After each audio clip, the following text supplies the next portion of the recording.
Hello friends, Radhe Radhe. आप सबका स्वागत है मेरे यूट्यूब चैनल सीमास व्लॉग में। फ्रेंड्स, आज है राधाष्टमी। आप सबको राधाष्टमी की बहुत बहुत शुभकामनाएं। तो फ्रेंड्स, आज मैं आप सबके साथ एक छोटी सी स्टोरी शेयर करने जा रही हूँ राधा रानी की। तो जो हमारी राधा रानी है, इनका जन्म भाद्रपद के शुक्ल पक्ष की अष्टमी को हुआ था। और ठीक कृष्णा जी के 15 दिन पहले कृष्णा जी का जन्म कृष्ण पक्ष की जो हमारी अष्टमी थी उसमें हुआ था। और शुक्ल पक्ष की अष्टमी को हमारी राधा रानी का जन्म हुआ था। तो फ्रेंड्स, जब राधा रानी जी वृषभान जी के यहाँ प्रकट हुई थी तो ये उनके यहाँ बहुत सारी खुशियाँ मनाई गई। बहुत सुंदर सी एक कन्या ने उनके यहाँ जन्म लिया है। वृषभान जी और उनकी वाइफ सब बहुत खुश थे, सब तरफ खुशियाँ मनाई जा रही थी। पर राधा रानी ने अपनी आँखें नहीं खोली। तो वृषभान जी को ये चिंता हो रही थी कि क्या बात है, हमारी लाडली आंखें क्यों नहीं खोल रही। इतना हो गया है, देखने में स्वस्थ है, सब कुछ है, पर आंखें नहीं खोल रही। तो ऐसा क्या कारण है। तो वो बहुत चिंता में थे। जब विष्णु भगवान ने ये देखा तो विष्णु भगवान ने नारद जी से कहा कि नारद जी, आप वहाँ पे जाओ और उनसे उनके पास राधा रानी जी के पास जाओ और उनको मेरे बारे में बताओ, तब वो आंखें खोलेंगी। तो फिर उनसे आज्ञा लेके जो नारद जी थे वो हमारे बरसाने आ गए और वहाँ पे वृषभान जी के यहाँ पहुँचे। तो भिक्षा लेने के लिए तो उन्होंने भिक्षा दी वृषभान जी ने। और वृषभान जी के मन में एक जिज्ञासा थी कि इनसे अपनी लाडली के बारे में पूछें कि ना पूछें, पूछें कि ना पूछें, ये सब उनके दिमाग में चल रहा था। तो उन्होंने कहा कि उन नारद जी बोले कि क्या बात है, आप परेशान क्यों।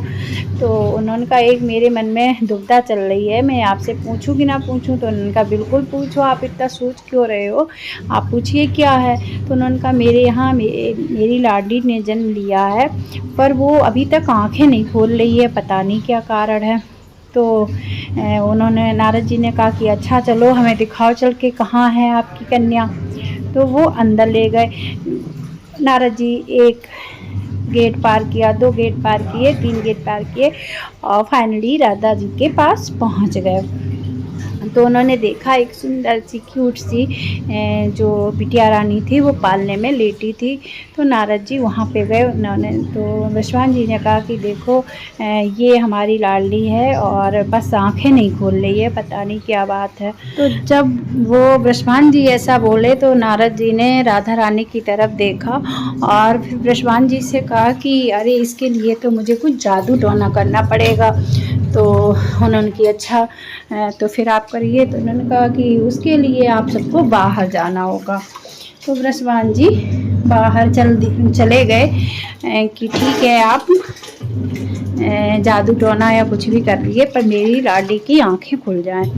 तो जब वो बाहर चले गए वृषभान जी, उसके बाद नारद जी ने गेट बंद कर लिया और गेट बंद करके वो राधा जी के सामने नतमस्तक होके और वंदना करने लगे और हमारे जो भगवान कृष्ण जी हैं उनका नाम लेने लगे।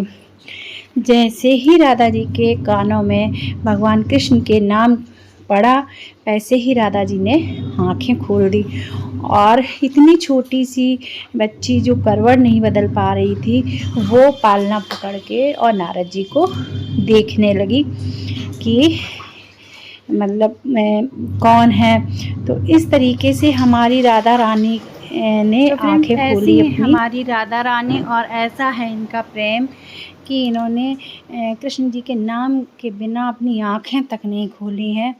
तो आप समझिए कि इनका प्रेम कितना है, कितना अटूट है प्रेम एक दूसरे के प्रति।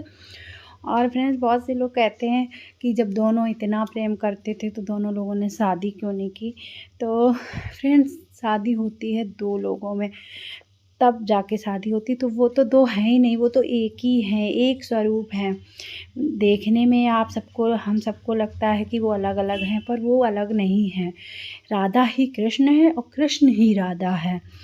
बस वो इस स्वरूप में इसलिए आए हैं कि हम सबको प्यार की परिभाषा समझा सकें कि प्यार क्या है, प्रेम क्या है।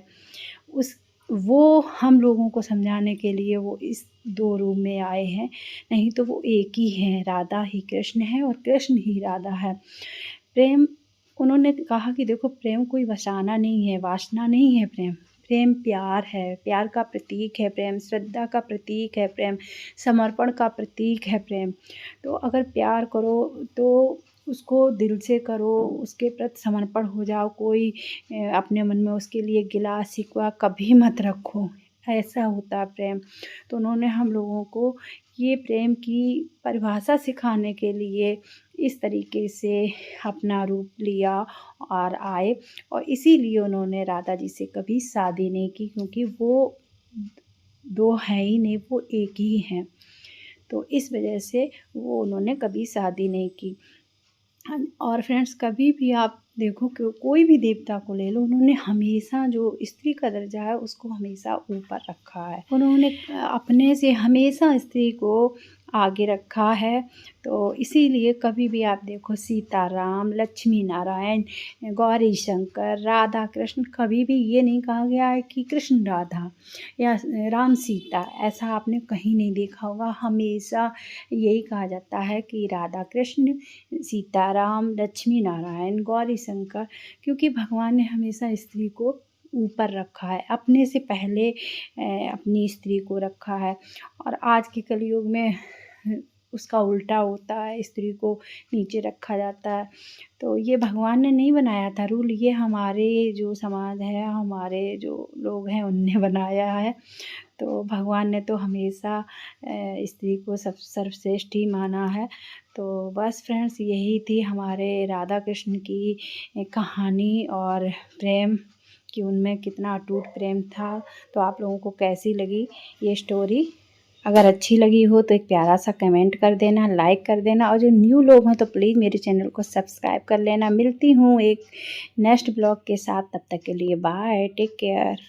Tell me that you love me, tell me it was worth it, all the pain you caused me, I know that we weren't perfect, I feel